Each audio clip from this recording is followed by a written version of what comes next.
If you would like to get your song reviewed, dear listener, there's the Filthy Capitalist option. As Sori says, 125 gets you straight to the head of the line. You don't have to be a part of the alliance. You don't have to be part of the group. Wait a minute. And the biggest thing is you don't have to wait. You hop, skip, and jump right in front of everybody. 125 gets you there. You do that 3 times, and you get mashed down to the $75 rate for perpetuity. Yes! Also, there is a band review option.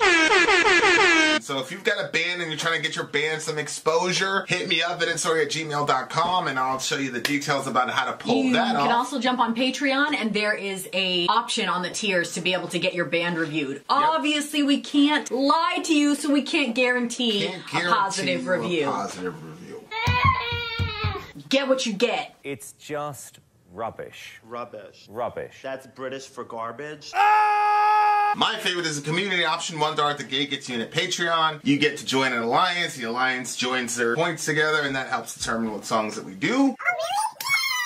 The alliances hang out on Discord.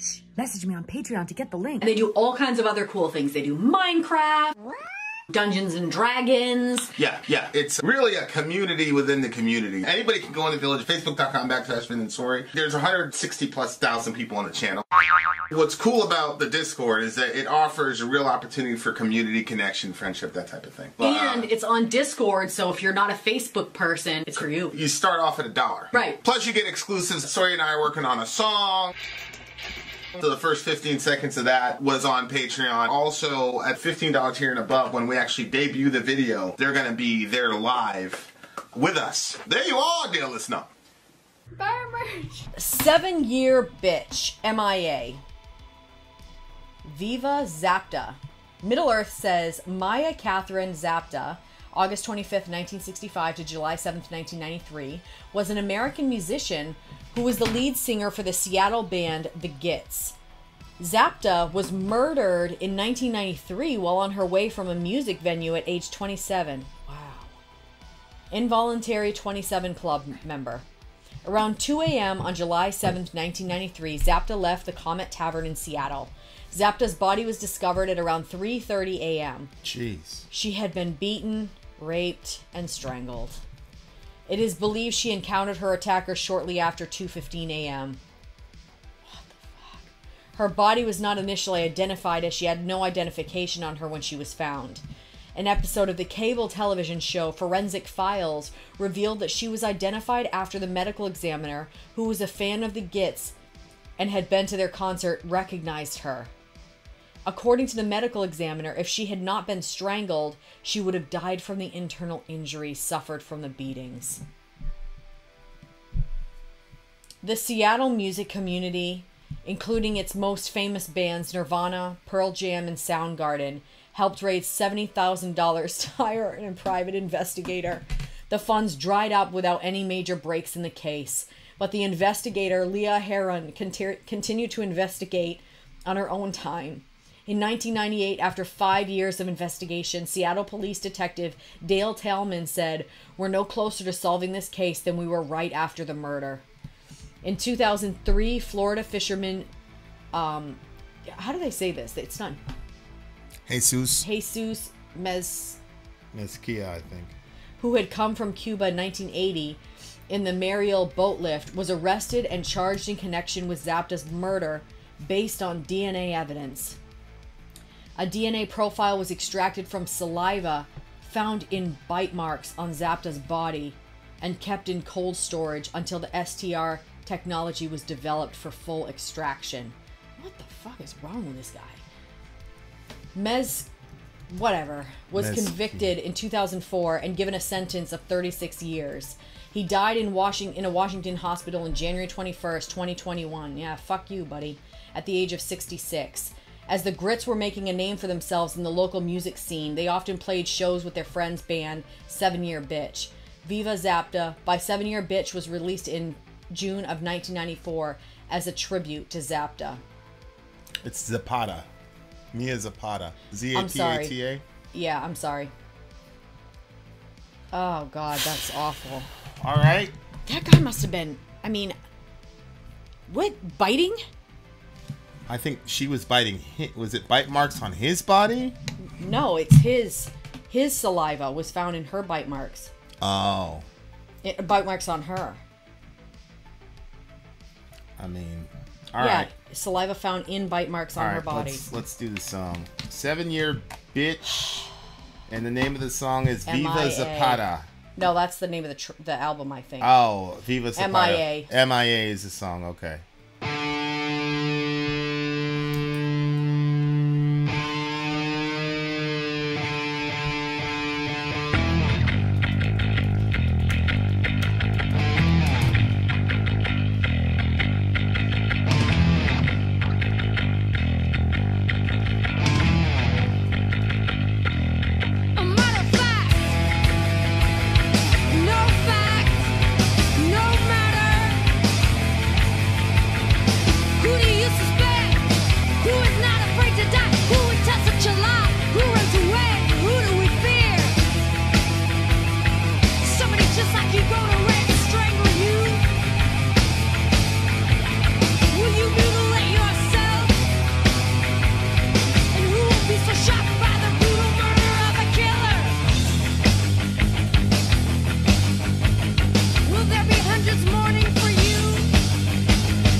Unbelievable. How did sounds like did she say he died a violent death himself? Well, it sounded like that in her song. It kind of made it sound like nobody's going to mourn for you when you die, just your mother is going to. Who would be shocked by the brutal murder of a killer? But yeah. I don't necessarily know. She's talking about what she would do if she had a chance to get to him. That's what I think. And then she's saying, look, nobody would care. Okay. The only person that would be crying about it is your mother. Okay. I gotta say, what year was this? Scroll down. What do you? 94. 94. Okay, so he was still alive when this happened. As a matter of fact, he wasn't even Caught yet? Yeah, he didn't get caught till what, the 2000s? When did he get caught? Let me look at this list again.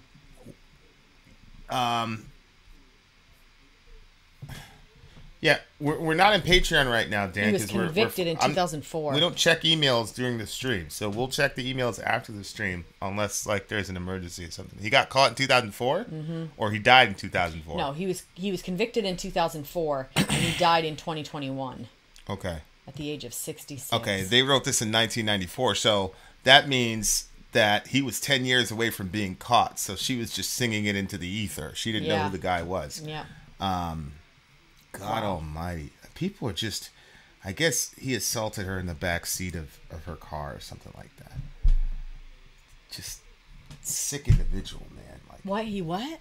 He took her in the back of his car? Yeah, in the back seat of her car or his car, according to Wikipedia, which, of course, it's Wikipedia, so...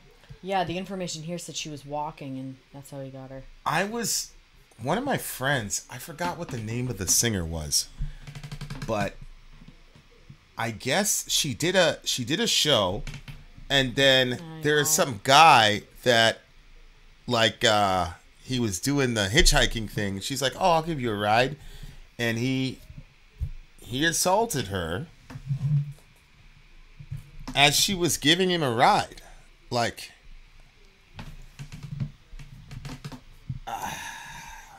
That's the thing. That's like, which of course.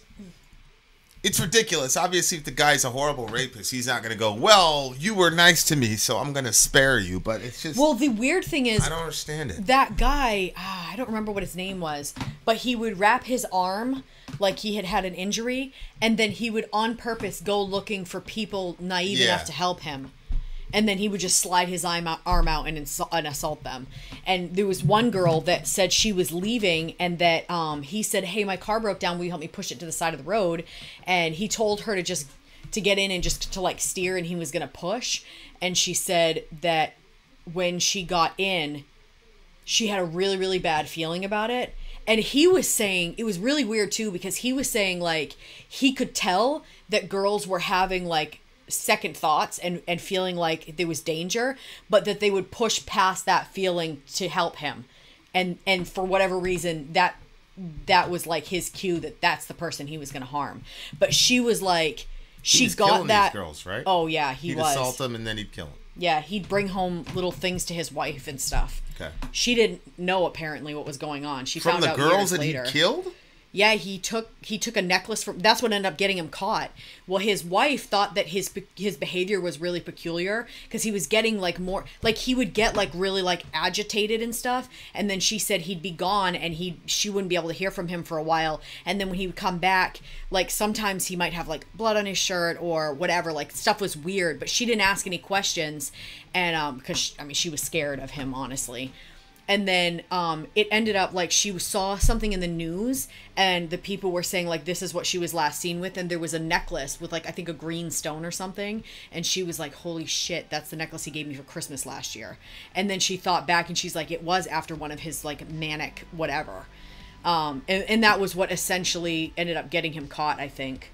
But anyway, like when I don't know, like that. I sometimes like I don't know. My parents used to tell us always like be very afraid of strangers. Like don't go by strangers, you know, stranger danger, you know. And like in some instances, I felt like it made me like super paranoid and a very fearful person. But then I find myself, you know, warning the girls all the time. I'm like, even if somebody's saying that they need your help, like don't put yourself in danger, in a dangerous situation. Like, you know, if it's a dark parking lot and a guy's saying, hey, I need your help over here, and you feel bad, don't go over there, because there are lots of times that girls get hurt because they're trying to be helpful. You know, I always tell them, I'm like, just get in the car, drive away, and call your dad and tell him he'll go help the guy. Because, I mean, but I think when she says in the song, and I think that this is a really powerful point, she mentioned it a couple of times, like, she talked about society. Does society have justice for you? And then she says, if not, I do. And I think that that is kind of like, I think that there are some men that can understand the plight of women, but obviously you guys don't understand it experientially and what it's like to be physically weaker than somebody and to know that you're in danger essentially wherever. You can't go everywhere like a guy can and feel safe everywhere you go. Like, you always have to have that eye over your shoulder and looking around and is somebody following me? Is there a vehicle that keeps passing by me? And you're always having to run these drills to try to make sure that you maintain a certain level of safety. And like, I think that the older that I get, the more of my friends are like, a lot of them were already had, assaults as children by family members or neighbors and things like that. And then now here are my friends, like, where, I'm knocking on 40's door, and it keeps happening where my friends are reaching out to me and telling me these horrible stories of things that are happening to them, whether they're, and a lot of times it's not like what it sounds like. Like, one person, they might be at a wine bar, which, it's fancy and everybody's in nice attire. And so you assume that everything is going to be okay. And, just talking to somebody there, and then, she just woke up the next morning and assaults had taken place. It was a very, very horrible situation. And, the worst part was that she was about ready to go to her father's funeral, which was even why she was in that city in the first place. And like the deep, like, just absolute horror of the story. And then, other women around the area that knew that it happened because people saw her walk into the the wine bar completely fine, and then when she's leaving, he's basically dragging her away because he had drugged her drink, so she had no friggin' clue. But other people saw this happen, and so when she went to them to say, hey, like, could you testify, the other women that were around, they basically said, you're just wasting your time because he's going to get away with this. They always get away with this. And the only thing this is going to do is further traumatize you, because you're going to have to go to court. And with him in the room, you're going to have to recount what he did to you in front of a bunch of people. And then a panel of people is going to decide whether you were a hoe and this is your fault, or whether it's his fault and that he made a mistake. And so really they just, and mentally, like, after being through that type of assault, the idea that you would have to spend that time in the same room as that person, I can't even believe they do that. It seems to me that they should let you identify the person, and then the person should be removed from the room, or you identify them through a glass or something. Like, the person being in the room is crazy. And and then another one of my friends, she's going through her own situation, and her biggest thing was, if I go to court, then I'm going to have to sit with him in the room, and I'm going to have to talk about what he did to me in front of him. And like, obviously, when you're talking about a person that is going to cross somebody's personal boundaries like that and assault them, then they're probably the type of person that is going to get enjoyment off of hearing you recounting your trauma. It's just crazy. And the other thing is, the investigators will interrogate you, the victim. The victim is getting interrogated because they want to make sure that you're not lying. And so everything about you, and then, you have the rape culture element where it's, what were you wearing? Why were you even there? Why were you, it was, if it was 2 a.m., this girl was leaving at 2 a.m. So why were you out at 2 a.m.? Like, well, we're an adult. We should be able to do what we want. And you shouldn't be questioning me on where I was. This person did the crime. Why am I being questioned on it? And it's just a really, really grotesque thing. And it's hard to sit there with people that are recounting their pain. And so, like, when she said, does society have justice for you? Because as a society, we've created an environment where assaulters get off a lot of times with nothing, and some of them just a tiny slap on the wrist, and they go on to do whatever. And there are lots of people within family systems that, where she says only your mother is going to mourn you. Like, the type of mother, lots of, there are families that will hide people in their family for doing horrible things, and they won't bring it to the authorities. It's just a hard, and obviously, it didn't get found out for so long. And you'd think $70,000 back then should have been able to get them the information that they needed. But even after that money and investigations happened for years, they still couldn't find who it was. There's a local girl. I remember when I was a teenager and I would visit my grandparents, and in the town that they live in, a girl, when she was about 15 years old, she went missing, Kimberly Morrow. And her pictures are up all over the town. And nobody ever found out where she went, what happened to her. Like, there was a lot of speculations. There was a lot of, the cops failing to do the investigations that they needed, not talking to the people that were around the area. Like, so many things went wrong, and it looks like, that there were higher up people that were involved in criminal activities, so they didn't want to do it's just a really messed up situation. But then you have a family who lost their 15-year-old daughter, and still they're still searching, and the dad is so old at this point, but he still goes around and he tapes up her pictures, and he really wants to bring her home, essentially. And this past year, I always kind of prayed for that situation off and on, but this past year I've prayed a lot more about it, and I'm like, Lord, please bring justice to that situation. Let the parents still be alive to see that somebody gets brought in and that justice is served, even though it's late. It is extremely late. And so when, obviously it's a female vocalist, which I love, because I think that, well, we know because we've felt it, maybe, or our friends have. And so when she's singing it, you kind of hear it in her voice. And I love when she says, if not, I do. And, part of the things that I tell, and I'm sure that we're going to have girls that are going to see this that have been in a similar situation. And, one of my friends was she felt like a failure as a person to not go to court and take him to court and even try to get the guy convicted. But as far as she felt mentally, she didn't think that she was strong enough to even survive that interrogation and the whole long court process that you go through for it. And she was like, I don't know if I'll still be alive at the end of that, if I have to go through that and see that man again and everything, and just telling her that, Rome wasn't built in a day. And, Vinny likes to say that, it's the constant raindrops against the mountain that over time will erode it.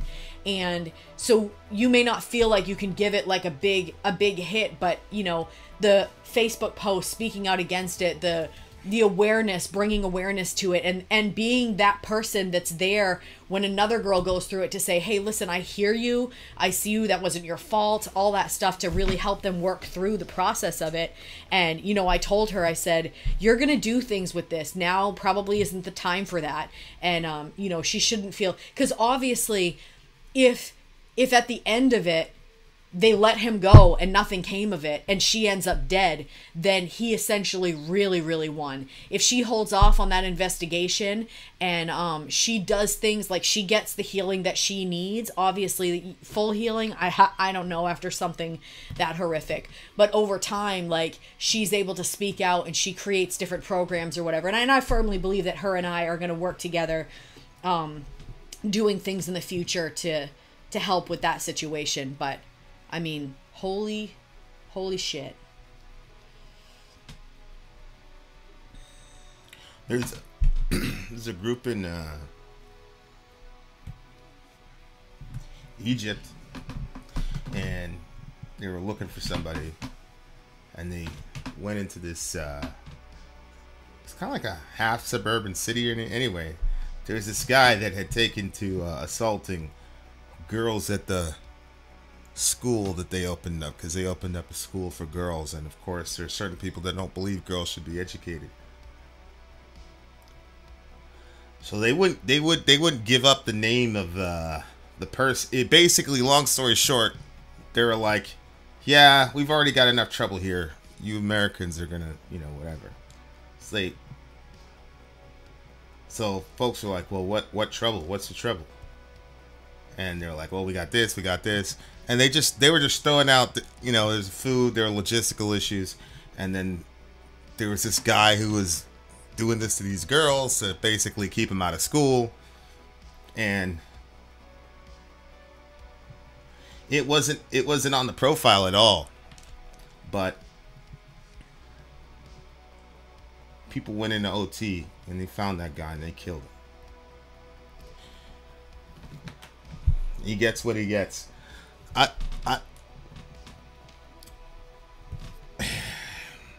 You know, you can never advocate for vigilante justice because in isolation it feels good, but as a whole, you know, it does something to the fibers of society when random people can just show up and and do that. But I don't think anybody that took care of that guy lost any sleep over it. I'm sure not. I don't know, man.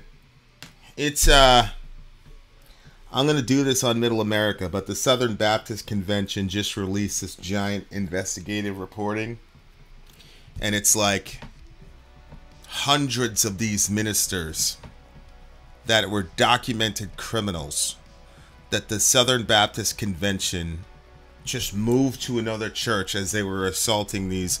Most of the victims were women. Some of the victims were men as well, or male, as BC has pointed out. Most of the surviving people that were women and girls. And the Southern Baptist Convention fucking moved these people around. So the same group of people went after the Catholics for it. That's saying that public school teachers are grooming kids. And do I believe that there are some public school? Absolutely. But the way that they're portraying it, they're putting a fucking target on the back of these teachers. It's the same group of people that are doing that. Simultaneous to that, we're supporting institutions that once again systemically are assaulting people, and the worst that happens, this is documented from the SBC, not from the Atheist Association, whatever. This is the fucking SBC admitted it, that we knew that there were ministers that were doing this, and all you did was move them to another church. And all we hear about is LGBT people and weird trans people in the bathroom, blah, blah, blah, blah, blah. And I don't want to hear about, oh, well, teachers, like I always say, like, fucking, your teacher isn't walking around saying that they're the fucking representative of Jesus Christ on the earth. And no matter how fucked up your school superintendent is, they've got a pretty good record that when these teachers get exposed, they get terminated, and the principal and the superintendent calls the fucking police. But that's not what we're doing. We're not doing that. But please tell me about the danger to society. All the gays. It's the gays. The gays are the destruction of society.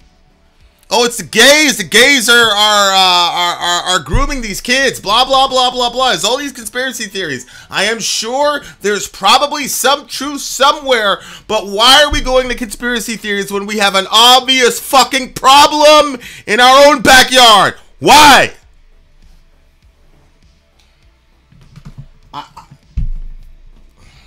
All right. Just go. I'm out of this fucking review. This one's a silent count for me. I mean, shout out to women everywhere, men also, that have survived an assault to whatever degree that you did. I think that the fact that you're still alive is a huge, huge win. Because a lot of times it becomes too much for people. And, you know, that's like one of the things that I hope for and pray for. And I believe things will change when assaulting people gets held to a higher consequence. Like that so many people don't just get off with what they're doing. But, you know, we've just known too many people. I just know too many people. There's too many faces that come in my mind. Every fucking girl we worked with down there. Yeah. Every single one of them. I always say 99.9 because you know I'm a stickler for trying to make sure I'm completely accurate. But there is not one girl that we talked to in the downtown area. I said it before and I'll say it again. That was not fucking assaulted. The only girls that I know that have not been assaulted are the ones I haven't asked. Everybody that I have asked the question the answer has been yes, and they have a story. That's one of those prayers, man, that I pray. You know, when the Bible tells you to ask God, lead us not into temptation. Yep. I pray to God, man. I said, don't put me in that situation where I got a daughter that happens to, bro, because... You know, I think a lot of times women are taught to be very agreeable. And, you know, I was just talking to actually a couple of different women, and I actually didn't start this part of the conversation. They both said it without me, and I was having the conversation with them basically around the same time period, although they didn't know that I was talking to them both at the same time.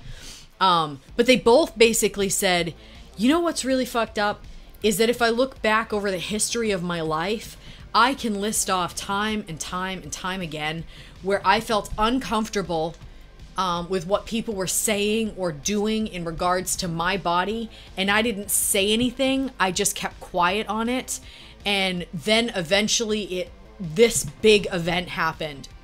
And so I said, you know, I talked to the girls and I said, look, girls, when you're uncomfortable, because you know, we will a lot of times just go along with something and, well, it's not really that bad. Do we really want to make a thing of it? Because that's going to be uncomfortable. How do we say it? You know, and people women especially are not taught to just say, no, that makes me uncomfortable. And you need to. No, and how about you fucking teach your boys to fucking control themselves? Yeah. And what's with this entitlement? The fact that the fucking... Nobody belongs to anybody in that sense. Exactly. But people think... You need to teach your boys that fucking early and often. Yep. Well, she was wearing that, so she was asking for it. She wanted that. It's like, well, no. How about she just felt attractive in her outfit, and that's why she was wearing it. If she walks around naked and does fucking cartwheels down the street. I don't give a fuck. The dudes are not being taught to fucking manage their fucking shit. Period. So, right, and just teaching our girls how to be safe is not enough. You need to start having conversations. I was having conversations very fucking early, appropriate or not. I don't give a fuck. This shit is unbelievable. Unbelievable.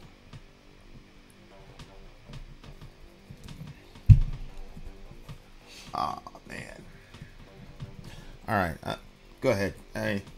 So this one's a silent count, obviously. But definitely, you know, this song came from our friends here on the channel, but I dedicate this song to all my sisters, all the survivors, everybody. You know, I'm pretty sure Middle Earth is the one that gave us this. You know, all y'all that made it through the situation, and even the ones that weren't able, you know, after that level of trauma to keep, you know, living each day as it felt too dark. You know, my hope for them is that they're resting in peace, and the people that have done things, the ones that, you know, have gone without being caught for what they've done, that justice would be served now on this side of eternity, you know. Yeah.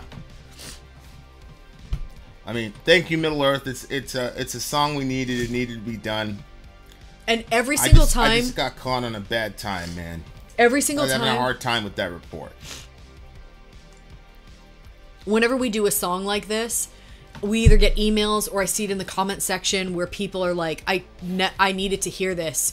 Because a lot of times parents won't talk about this topic with their kids. Yeah. For whatever reason, I guess it's uncomfortable or whatever, and they don't even realize it, that their own child has been assaulted. And so the child or the teenager is just living in this world of pain that is untouched and untalked about. And so, you know, just to say, look, you're not alone. There's a lot of us that have survived horrible situations, and the more of us that speak out against it and are unashamed, because what happened to you is not your fault. That's the actions of somebody else, and that person was the wrong one. That person was the evil one, and yeah. you had to, you know, you suffered underneath their evil.